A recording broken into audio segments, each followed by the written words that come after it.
আন্দোলন চলছে, চলবে।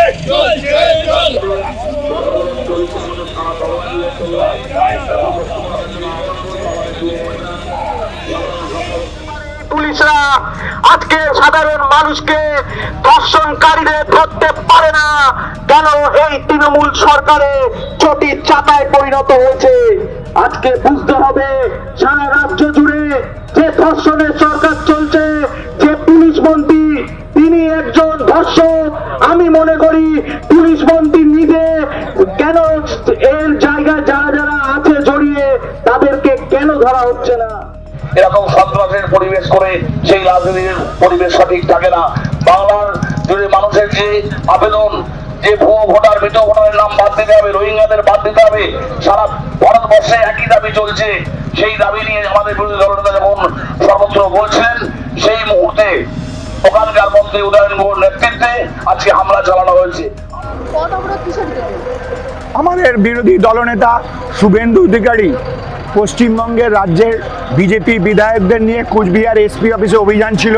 তার কারণটা হচ্ছে গোটা উত্তরবঙ্গ জুড়ে রোহিঙ্গা মুসলমানরা অনুপ্রবেশ করেছে এবং দিনের পর দিন সমস্ত দুষ্কৃতিকারী কর্ম ওখানে বৃদ্ধি পাচ্ছে। তৃণমূল কংগ্রেসের মদতে এই কাজটা হচ্ছে। তাই প্রশাসনের সাথে আলোচনা করার জন্য শুভেন্দুদা সমস্ত বিধায়ককে নিয়ে সেখানে একটা অভিযান করেছিল এবং তার পূর্ব ঘোষিত ছিল। কিন্তু অদ্ভুতভাবে তৃণমূল কংগ্রেসের কিছু গুন্ডা বাহিনী আর পুলিশের একটা অংশকে নিয়ে ওখানে তৃণমূল কংগ্রেসকে পথ অবরোধ করলো, শুভেন্দুদাকে এসপি অফিস অব্দি যেতে দিল না। শুধু এখানেই শেষ হয়নি, শুভেন্দুদাকে টার্গেট করেছিল। বুলেট প্রুফ গাড়ির মধ্যে যদি শুভেন্দুদা না থাকতো তাহলে হয়তো প্রাণঘাতী হয়ে যেত, প্রাণটা নাশ হয়ে যেত। তাই আমরা পথ অবরোধ করছি, গাড়ি ভাঙচুর করেছে। অপরাধটা কি ছিল? গণতন্ত্রের কণ্ঠ এইভাবে রোধ করে দেওয়া যায় না।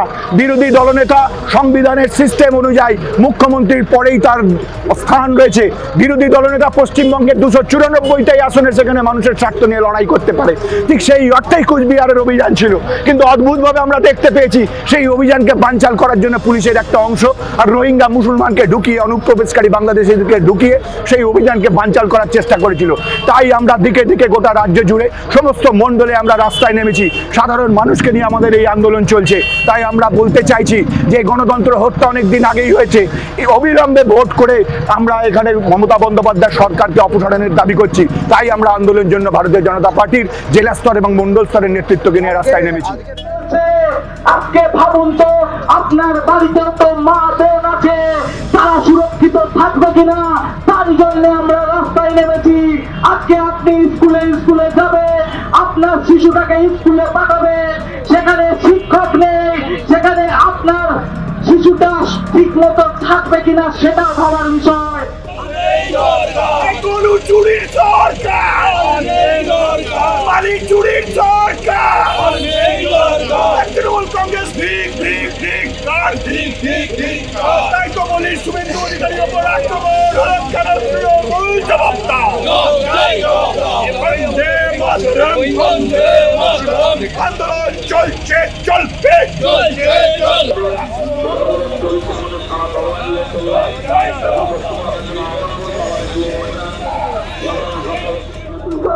বাংলা জুড়ে যে অরাজকতা চলছে, বাংলার সম্মানীয় পিসি এখন শুভেন্দু জ্বরে কাঁপছে। তাই জন্য বিরোধী দলনেতা যেখানে যেখানে যাচ্ছে তাকে যেভাবে হ্যাকেল করা, তার গাড়ি ভাঙচুর এবং তাকে হত্যা করার একটা নির্মম ষড়যন্ত্র করছে। যেভাবে উনি করে থাকেন, উনি দায়িত্ব নিয়ে হিন্দুদের যে জায়গা, হিন্দুদের পশ্চিম বাংলা, যাতে হিন্দুরা সুরক্ষিত না থাকতে পারে তার জন্যই ব্যবস্থা করছেন। নির্বাচন কমিশন যখন একটা স্টেপ নিয়েছে, জাতীয় নির্বাচন কমিশন, এটা কিন্তু রাজ্য নির্বাচন কমিশনের বিষয় নয়। নির্বাচন কমিশনের কাছে একটা বড় পাওয়ার থাকে, বড় অধিকার বল আছে, সেটা মুখ্যমন্ত্রী জানি না উনি নিজে জানেন কিনা, কিন্তু উনি তো একটা সময় নির্বাচন কমিশনের কাছে গিয়ে বারবার আবেদন করেছিলেন বাংলার ভোট নিয়ে। তিনি এখন নির্বাচন কমিশনকেও মানতে নারাজ। নির্বাচন কমিশন যেটা বলেছে, এসআইআর যে রিপোর্ট আছে ওটা প্রত্যেক 5 বছর 10 বছর অন্তর রিভিউ হতো, এটা নতুন নয়। নতুন কোনো এসআইআর বা স্পেশাল ইন্টেনসিভ রিভিউ বলে কোনো সিস্টেম চালু হয়নি ভারতবর্ষে, এটা আগেও ছিল। হ্যাঁ, আগে 5 বছর 10 বছর বাদে হতো, এবং বাংলা এটা অত্যন্ত জরুরি হয়ে গেছে। তার কারণ গত 1 বছর আগে বাংলাদেশে যে কাণ্ড ঘটেছে, এবং এই মায়ানমার দি এন্টার যে রোহিঙ্গা টিমটা আছে, যেটা সারা পৃথিবীতে অন্তত 70 থেকে 80 হাজারের উপর রোহিঙ্গা কমিউনিটি থাকে, এবং তার সঙ্গে বাংলাদেশি মুসলমান জিহাদিরা মিক্স আপ হয়ে এই বাংলায় বারবার অনুপ্রবেশ হয়েছে। তার কারণ এটা ডেটা আমি বলছি না, নির্বাচন কমিশন বলছে। যেখানে কলকাতায় কোনো জায়গায় 3% থেকে 4% ভোট বেড়েছে, সেখানে মালদা মুর্শিদাবাদে 50%, 60%, এমনকি কোনো জায়গায় 70% ভোট বৃদ্ধি হয়ে গেছে। কোন অঙ্ক বলে হলো? তাই জন্যই শুভেন্দু অধিকারী আজকে প্রতিবাদ করেছে, বিশেষ করে যে জায়গাগুলোতে যে বাংলাদেশি মুসলিমদের আধিপত্য বেশি, এবং ওরা এসছে এবং সরকারি আধিকারিকদের মাধ্যমে আধার কার্ড তৈরি করেছে, এবং এক আধার কার্ডে, আপনারাও জানেন হয়তো, এক আধার কার্ডে 3-4টে ভোটার কার্ড জেনারেট হয়ে গেছে। আমরা চাইবো, ভারতীয় জনতা পার্টি চাইছে যে হিন্দুরা যাতে সুরক্ষিত থাকে এই বাংলায়, কারণ এই বাংলায় পিসি যেটা বলছেন যে বাঙালি বিদ্বেষী নাকি ভারতীয় জনতা পার্টি। চুরির সরকার, মালি চুরির সরকার, তৃণমূল কংগ্রেস তাই তো বলি শুভেন্দু অধিকারীর ওপর আক্রমণ, তৃণমূল জবাব দাও। আন্দোলন চলছে, চলবে।